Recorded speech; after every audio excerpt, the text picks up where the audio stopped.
So, welcome back to my YouTube channel guys. Ngayon, bibili tayo ng bahay. Charot. Nandito tayo ngayon sa Toledo Countryside Homes. Located in Toledo City, Cebu. The lower portion of the house.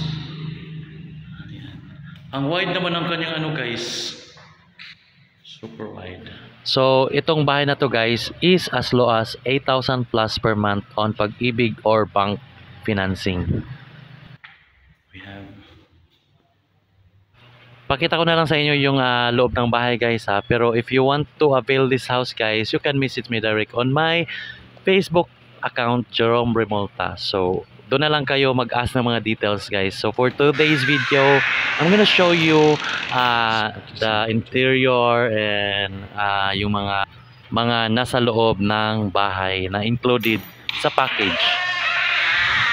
And by the way guys, road to 2,000 subscribers na po tayo dito sa YouTube. So baka naman guys, baka di ka pa nakapag-subscribe, mag-subscribe ka naman dyan at pakiclick na rin yung bell button para naman ma-notify ka sa mga upcoming videos ko. Thank you so much!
So that's it guys. Thank you so much. Bye bye. Don't forget to subscribe and like this video.